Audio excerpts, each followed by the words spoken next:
Cristina Casalinho, economista-chefe do BPI, é convidada desta noite do Closing Bell. Muito boa noite. Obrigado por estar aqui, Cristina. Antes de olharmos para a questão europeia, olhando para Portugal e para os dados que foram divulgados hoje pelo INE, eram números que estavam em linha com aquilo que se esperava. De qualquer forma, esta contração no último trimestre do ano é um motivo de preocupação para aquilo que nos espera em 2012? Não é um motivo de preocupação, é já o princípio daquilo que do processo corretivo que vamos estar a viver, sobretudo durante o ano 2012. De alguma forma já é um indício das tendências que vão predominar na atividade económica durante 2012.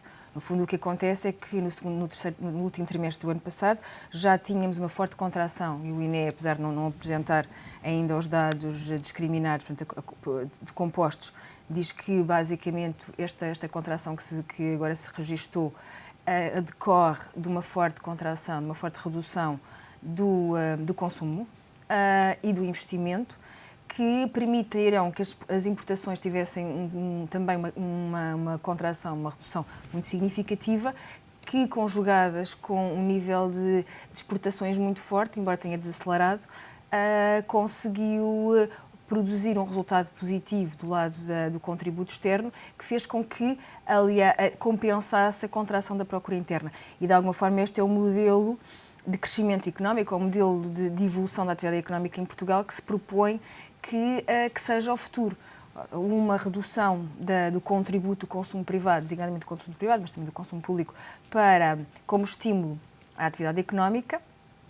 Nesse caso, espera-se que o investimento que tem vindo a cair, haja aqui alguma recuperação, não tanto pelo setor de construção, que é aquilo que nós continuamos a ver, que é um dos grandes responsáveis por esta diminuição, mas que, sobretudo, o investimento em equipamento começa a recuperar e, portanto, permita que as empresas aumentem a sua oferta e, portanto, que haja a possibilidade das exportações continuarem a comportar-se bem.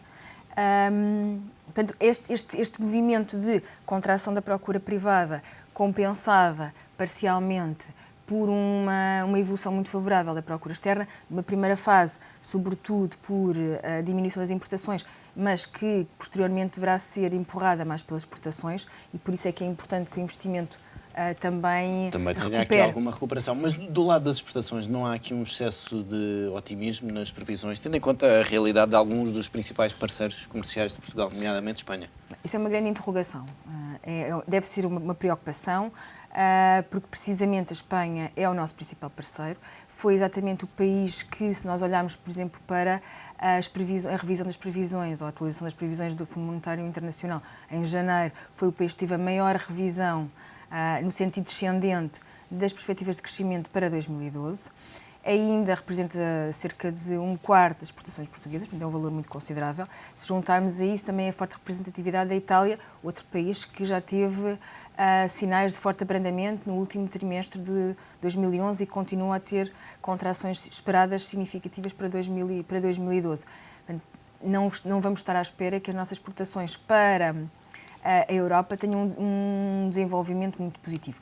Se bem que continuamos a ter uma evolução muito positiva do lado alemão e, portanto, por aí espera-se que continuemos a ter um impulso muito favorável. Mas, claramente, o que se verifica é que há um esforço por parte dos exportadores na recuperação de alguns mercados. Nós vemos que o mercado norte-americano e o Reino Unido, numa conjuntura que até não terá sido muito favorável para o euro, as empresas exportadoras portuguesas conseguiram recuperar algum terreno nesse caso, e também alguns mercados que, de um modo geral, não tinham sido tinham sido de alguma forma negligenciados pelos produtores portugueses, designadamente o Brasil, algum norte da África.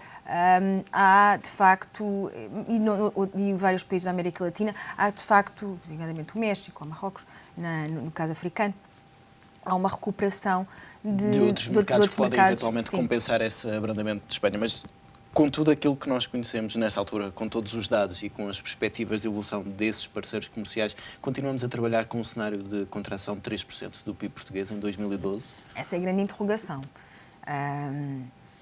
Sobretudo que estamos a falar em contrações da procura doméstica na ordem dos 6-7%. Portanto, a única variável que faz com que essa procura doméstica não se reflita tão negativamente no déficit. Por um lado, ela tem uma componente importada muito forte e, portanto, na medida que as importações se deduzem ao PIB, portanto, há aqui um efeito positivo. Portanto, se há menos procura a orientar-se para o exterior, portanto, há menos recursos a serem para o exterior, portanto, isso é positivo. E depois há a questão realmente das exportações, que esperamos que elas continuem a evoluir favoravelmente, mas há dois fenómenos que de alguma forma devemos ter, resumem alguma cautela, que são, por um lado, o que se verifica é que o comércio internacional está em abrandamento, não é só a questão europeia. O que nós vimos é que no quarto trimestre de 2011 já há sinais significativos de abrandamento do comércio internacional. O que nós vemos é, por exemplo, quer a China, quer o Japão, quer a Coreia, quer a própria Alemanha, têm comportamentos a nível de exportação, em alguns casos tiveram mesmo contração das suas exportações no último trimestre. Verificamos que outros indicadores de comércio externo internacional estão, de facto, em abrandamento. Não é só a questão europeia, estamos a falar de um fenómeno mais abrangente, que é um fenómeno mundial. E depois, outro aspecto que tem que se ter também em consideração é que parte deste forte crescimento das exportações que nós vimos a observar em 2010 e 2011 resulta ainda num fenómeno de recuperação da queda registrada em 2009. Portanto, o que nós estamos a fazer ainda é recuperar aquela grande queda de 2009 e só nos últimos meses, de setembro, outubro, a partir de setembro, outubro, é que o valor das exportações em Portugal, em termos nominais, superaram os valores de máximos de 2008. Portanto, aqui o potencial de crescimento é menor para este ano. Exatamente. Olhando agora para a questão europeia, hoje tivemos esta notícia do cancelamento da reunião de amanhã do Eurogrupo. Passa a ser uma conference call. Esperava-se que amanhã fosse o dia decisivo para resolver esta questão da Grécia. Vamos ter de esperar mais algum tempo. Mas há aqui claros sinais de que a Europa está muito desconfiada da Grécia. Agora só avança quando tiver todas as garantias. Essa desconfiança é relativamente compreensível face aos desenrolados acontecimentos na Grécia. Há a incapacidade ou a dificuldade de obtenção de consensos políticos no sentido de se promoverem as mudanças ou de se materializarem os acordos que foram estabelecidos. O que nós vemos é que, embora a Grécia tenha tido algumas correções, portanto, não se pode dizer que eles não fizeram nada a nível de consolidação orçamental, eles fizeram alguma coisa, não tanto de facto como aquilo que era previsto. Houve também alguma consolidação a nível do déficit externo, também há aqui alguma correção. É claro que eles partiam do nível mais alto a nível no que diz respeito à União Monetária e, portanto, era mais difícil, e sobretudo porque eles têm muito poucas exportações. Todo o ajustamento será via importações, portanto é muito mais difícil chegar a um ajustamento do lado externo muito rápido. No caso do irlandês é exatamente o oposto. E para além disso exportam sobretudo para mercados ali que são ali nas suas redondezas, na sua vizinhança, e portanto têm potencial de crescimento. Não tem essa capacidade de substituir os mercados. Exatamente, portanto, e é muito difícil a Grécia reduzir o seu desequilíbrio externo por via das exportações, quer pelo tipo que são, quer pelos mercados, por várias condicionantes. Mas, de qualquer maneira, há alguns progressos, mas o que se nota mais é, por um lado, não haver consenso a nível político do que é que tem de ser feito. Não há consenso nem a nível dos parceiros sociais, nem a nível da própria população. Continua a haver um nível de conflitualidade muito forte.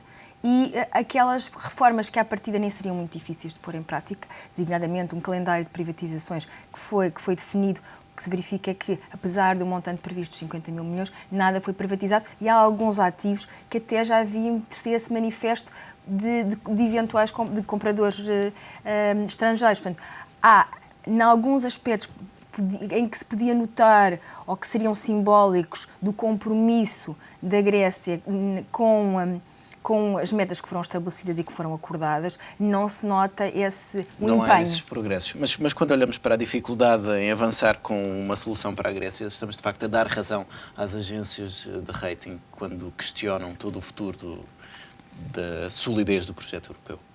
Eu acho que não.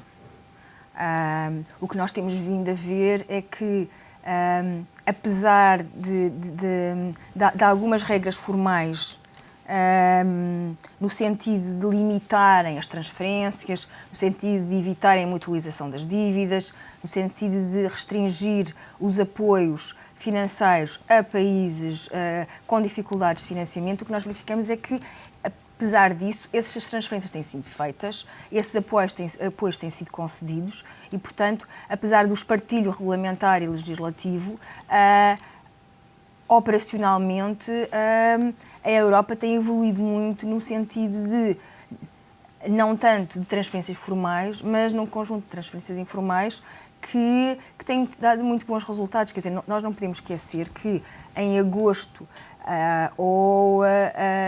agosto, setembro, basicamente, havia um problema muito complexo relativamente à dívida italiana e em relação à dívida espanhola, embora numa dimensão menos significativa. O que se verificou é que, com o compromisso do Estado italiano em determinado tipo de reformas e de consolidação fiscal, que permitiu ao BCE a aquisição de dívida italiana, isso fez com que se desbloqueasse a resolução do financiamento desses Estados e permitiu uma maior abertura a cenários mais positivos de evolução da própria Europa. Porquê? Porque, por um lado, esses Estados, quer o Estado italiano, quer o Estado espanhol, quer o Estado irlandês ou quer o Estado português, houve um compromisso e um cumprimento desse compromisso. Portanto, relativamente à Itália, até é bastante exemplar, ilustrativo, porque houve uma primeira fase que houve um compromisso assumido pelo Sr. Berlusconi, quando o governo italiano começou a ver o BCE a comprar a dívida pública, portanto, a sentir um alívio da pressão. O que acontece aliviou também as medidas. Exatamente.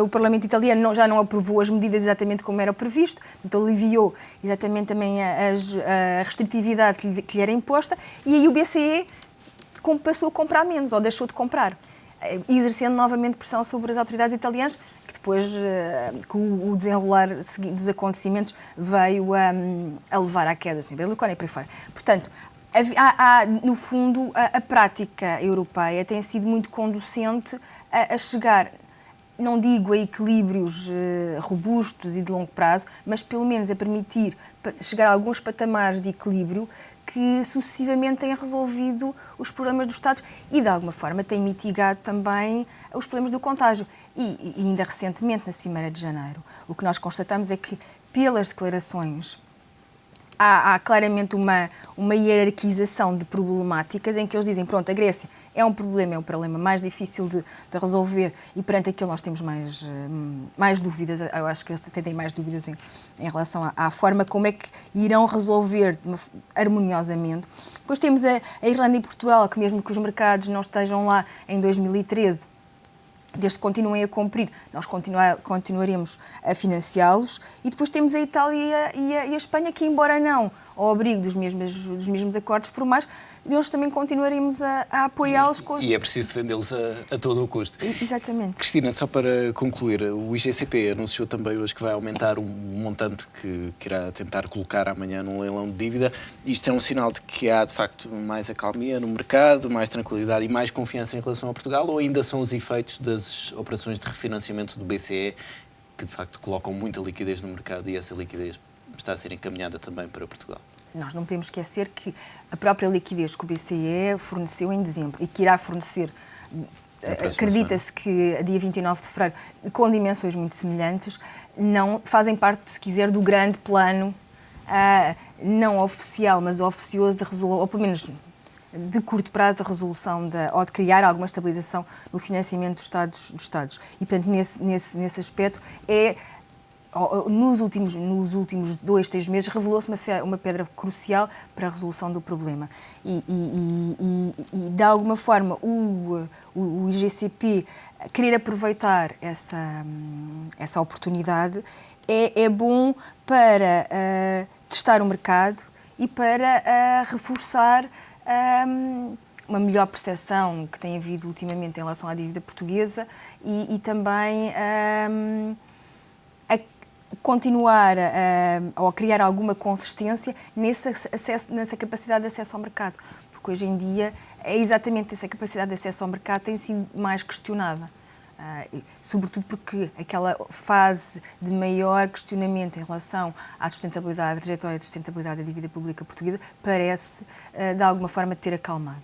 E é de aproveitar o momento. Sim. Cristina, obrigado pela presença neste Obrigada, Closing Bell.